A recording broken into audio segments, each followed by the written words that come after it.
One thing that I'm always interested in is how much people can change, how much people can actually change. And in your experience, Yeah. what are some good transformations that you saw? How much people changed? Yeah. I'm not sure if I would call it like it's not a change of character because you still can be, um, let's say, that the shy, quiet, introverted person.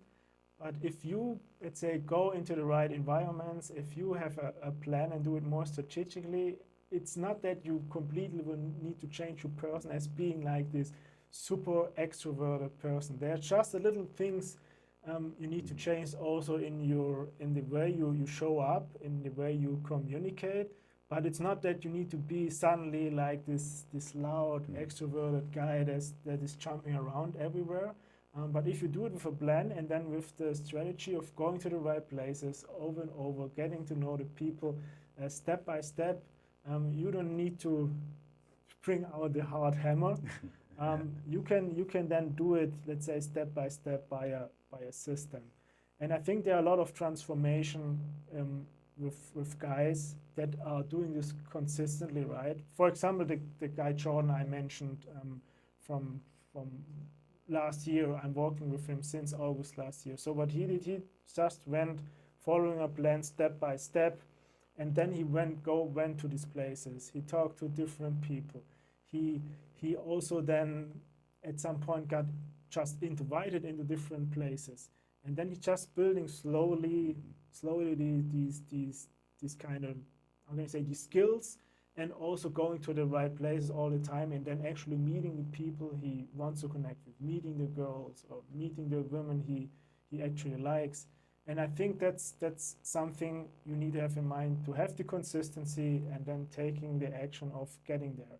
Because what I also see, a lot of guys, they kind of start things and they are motivated, but then they fall off because they are not consistent enough, and then they do something and then they stop doing it, and then they fall back into old habits. And what I see, people that are doing it consistently and taking action, these are the ones that have the most success. Right. And it's interesting that you said that the person doesn't need to change who they are. Because sometimes when we read about tips for socializing, Yeah.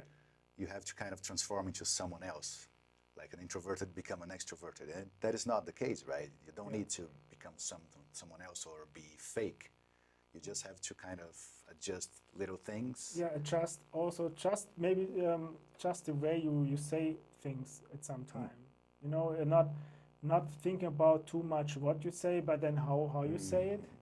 So I think that's always an important thing, because if if you if you are this becoming this person, or let's say it's more development, like you're saying, it's not going from introvert to extrovert. It's just being a new person and then develop into somebody that then knows how to talk or how to be social, and then doing it in the right places. So that's like the whole thing you need to adapt. Of course, there will be some slightly changes of your persona, but it's not your complete character won't change. If you like, how can I say, if you like pizza today, you will also like pizza in 6 months. It's so not that you need to then eat and only fish, right? So that's like the analogy, and I think that's very important for also a lot of people to know that you can create these connections without becoming a completely different person. Right. And do you think there are other habits that could indirectly help? For instance, you already mentioned your routine, that you prioritize sleeping well and exercising. Do you have other things that could indirectly help in this presentation? Yeah. Of course, there's the communication skills are still a big thing of not thinking too much what you want to say in a conversation. And that's why you're practicing these conversation skills in order to become it natural into your mind, of just being a little bit more playful, making a little bit more jokes, and kind of practicing a little bit how to do that. I mean, that's something you can do besides, of course, sleeping well, being healthy most of the time, and then it's just can repeat, and then just doing it at the right places in order to not waste the time, because a lot of people yeah, they still have like a lot of things to do in their job. Maybe they have some limitation in time, and I think that's important to kind of also see the time management behind